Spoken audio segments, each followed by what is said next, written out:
आध्यात्मिक जगत में एक अभ्यास जो मानव मस्तिष्क को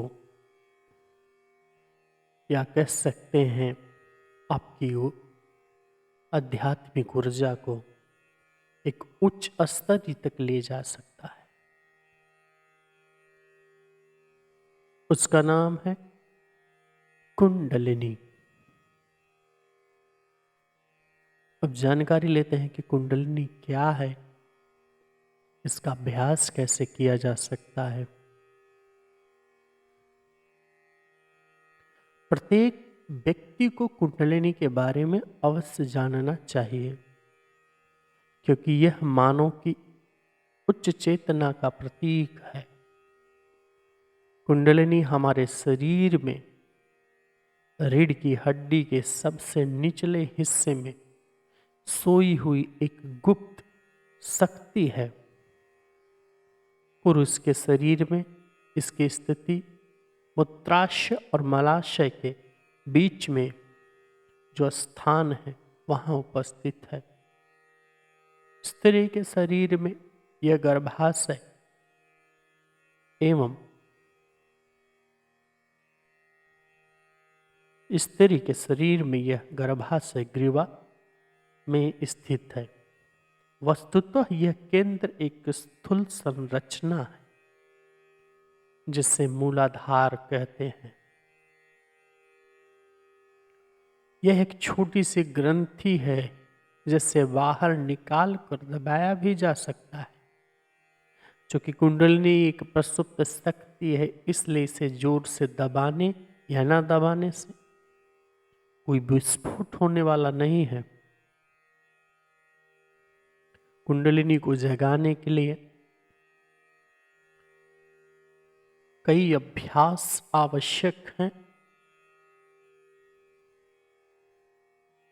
योग अभ्यास में जैसे आसन का अभ्यास, प्राणायाम, क्रिया योग और ध्यान के द्वारा तैयारी करनी पड़ती है। जब हम प्राणों के प्रवाह को कुंडलिनी के निवास तक प्रेषित करने में सफल हो जाते हैं तो इस शक्ति का जागरण होता है तथा यह मुख्य नाड़ी सुषुम्ना के माध्यम से मस्तिष्क तक पहुंचती है। कुंडलिनी अपने उधर गमन के समय उन सभी चक्रों से गुजरती है जो मस्तिष्क के विभिन्न निष्कम हिस्सों से संबंधित है। कुंडलिनी जागरण के साथ ही मस्तिष्क में एक विस्फोट होगा, क्योंकि निष्कम क्षेत्र सक्रिय होना शुरू हो जाता है। इस प्रकार कुंडलिनी का संबंध मस्तिष्क के निष्कम भाग के जागरण से भी है। कुंडलिनी का निवास मूलाधार चक्र में है, तथापि हम सभी आध्यात्मिक प्रगतियों के विभिन्न स्तरों पर हैं और इसलिए यह संभव है कि कुछ लोगों में कुंडलिनी स्वाधिष्ठान मणिपुर अथवा अनाहत चक्र तक पहुंच चुकी है।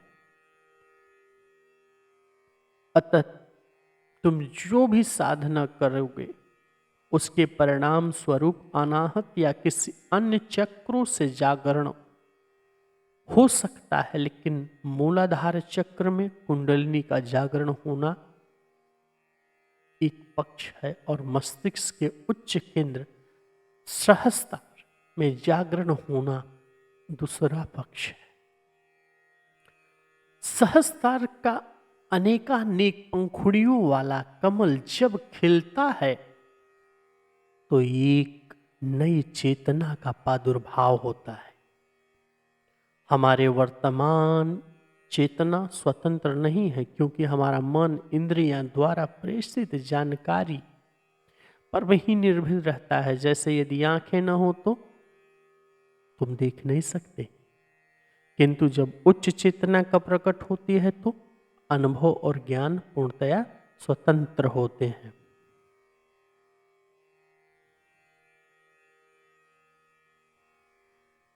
सृष्टि के आरंभ में ही मनुष्य बहुत ही अनुभवातीत घटनाओं का साक्षी रहा है। कभी तो उसमें दूसरों के विचार जानने की क्षमता दिखाई पड़ती है और कभी वह भविष्यवाणियां या अपने ही सपनों को सच होते देखता है। उसने इस तथ्य पर विचार किया, उसने जानना चाहा कि कुछ लोग ही क्यों प्रेरणाप्रद कविता लिख सकते हैं या मधुर संगीत की रचना कर सकते हैं, जबकि अन्य क्यों नहीं। एक व्यक्ति युद्ध क्षेत्र में कुछ दिनों तक बिना खाए पिए लड़ सकता है, जबकि दूसरा अपने बिस्तर से उठ तक नहीं सकता। अतः मनुष्य ने यह जानना चाहा कि लोगों में इतनी विभिन्नता का कारण क्या है। अन्वेषणों में यह समझ में आया कि प्रत्येक व्यक्ति में शक्ति का एक विशिष्ट रूप निहित है। कुछ लोगों में यह शक्ति प्रस्तुत रूप में, कुछ में विकास के मार्ग पर एवं बहुत ही कम लोगों में यह जागृत अवस्था में रहती है। मूलतः मनुष्य ने इस शक्ति को देवी देवताओं या दिव्य शक्तियों का नाम भी दिया है। जब उसने प्राण की खोज की तो इसे प्राण शक्ति कहा।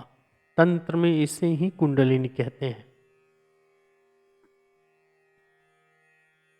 हमारे सारे देवी देवता जो भी हैं कुंडलिनी के ही मार्ग से, या कह सकते हैं कुंडलिनी के ही अभिन्न अंग हैं। संस्कृति में कुंडलिनी का अर्थ होता है घेरा।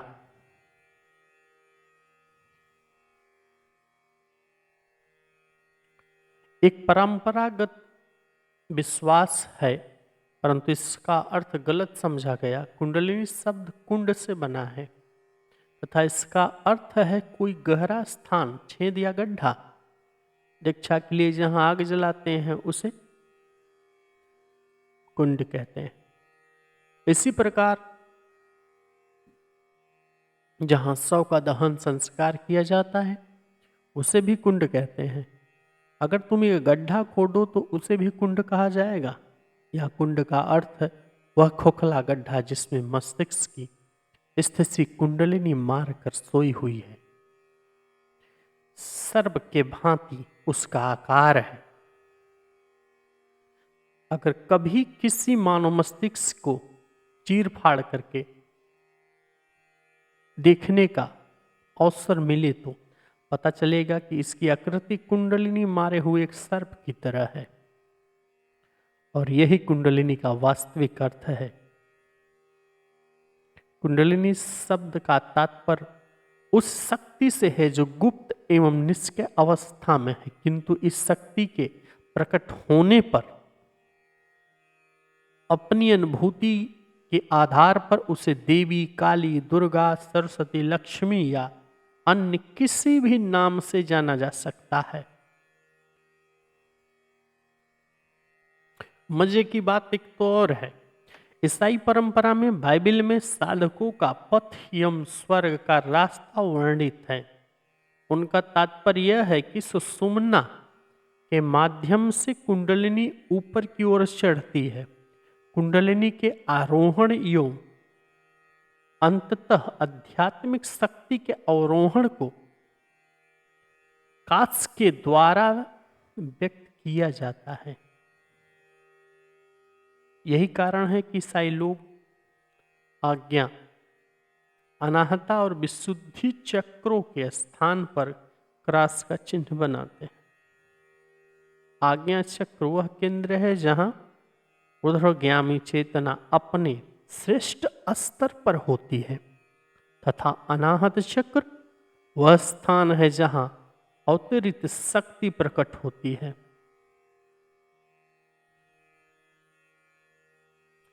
आध्यात्मिक जीवन में जो कुछ भी होता है वो कुंडलिनी जागरण से संबंधित है। किसी भी प्रकार के आध्यात्मिक जीवन का लक्ष्य कुंडलिनी जागरण ही है। तुम उसे समाधि, निर्माण, मोक्ष, कैवल्य या मुक्ति कुछ भी कह सकते हो। कुंडलिनी, यदि जागृत कुंडलिनी को नियंत्रण न किया जा सके तो उसे काली कहते हैं, अर्थात एक भयावह, डरावना, भय को प्रकट कर देता है।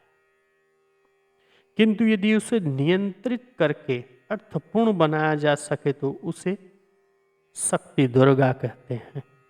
वह शक्ति जो संसार के कल्याण हेतु प्रयोग किया जा सके। काली नग्न एवं काले या धूम्र रंग की काली एक देवी है जो 108 मानव खोपड़ियों की माला पहनी हुई है तथा जिन्हें विभिन्न जन्मों का प्रतीक मानते हैं। काली के लपलपाती हुई लाल जीभ रजोगुण का प्रतीक है।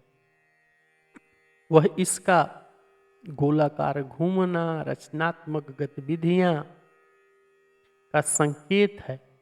इस प्रकार विशेष प्रतीकों के द्वारा देवी साधकों को संकेत देती हैं कि वे अपने रजोगुण को नियंत्रित रखें। बाएं हाथ में धारण की हुई बलि की तलवार और नरमुंड सृष्टि के विनाश के सूचक हैं। अंधकार और मृत्यु का अर्थ प्रकाश और जीवन की अनुपस्थिति कतई नहीं है, वरन में वे ही इनके मूल हैं। पुरुष स्थिति है और वह शक्ति तत्व से ही क्रियाशील होता है। अतः साधक ब्रह्मांडी शक्ति की उपासना स्त्री स्वरूप में करते हैं, क्योंकि यह पक्ष गतिशीलता का प्रतिनिधित्व करता है। पुराणों में काली शक्ति के जागरण का विवरण विस्तार से बताया जाता है। जब काली जागृत होकर गुस्से से लाल हो जाती हैं तो सभी देवी देवता और दानव चकित और शांत हो जाते हैं। वे ये भी नहीं जानते कि देवी क्या करने जा रही हैं। वे भगवान शिव से उसे शांत करने की प्रार्थना करते हैं, किंतु मांस और रक्त की प्यासी काली क्रोध में दहाड़ती हुई भगवान शिव के छाती पर मुंह खोलकर खड़ी हो जाती है। जब देवता उसे शांत करने के लिए स्तुति आदि करते हैं तब जाकर कहीं उनका क्रोध शांत होता है। इसके बाद उच्च अधिक सौम्य तथा अचेतन की प्रतीक दुर्गा शक्ति प्रकट होती हैं। दुर्गा सिंह पर सवार एक सुंदर देवी है। उसकी 8 भुजाएं हैं जो मनुष्य के 8 तत्वों की प्रतीक हैं। दुर्गा नरमुंडों की माला धारण करती है जो उसकी शक्ति और बुद्धिमत्ता की प्रतीक है। सामान्यता से नरमुंड संख्या में 52 होते हैं। यह संस्कृत वर्णमाला के उन 52 अक्षरों का प्रतिनिधित्व करते हैं जो कि नाद के रूप में शब्द ब्रह्मा अभिव्यक्ति है। दुर्गा जीवन की सभी प्रतिकूल परिस्थितियों में छुटकारा दिलाने वाली एक मूलधार से मुक्त होने वाली शक्ति है और शांति की, सौम्य की, परिपूर्णता की देवी मानी जाती हैं। यौगिक दर्शन के अनुसार अचेतन कुंडलिनी का प्रथम स्वरूप काली एक विकरालता शक्ति है जिसका शिव के ऊपर खड़े होना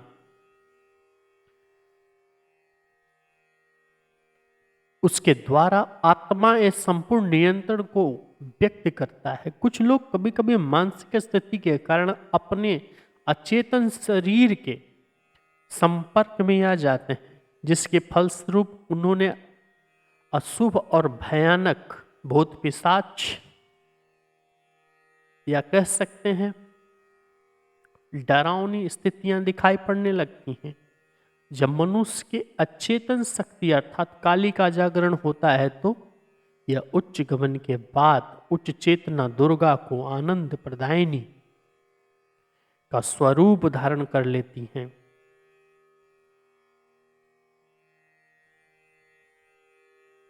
आज के लिए बस इतना ही।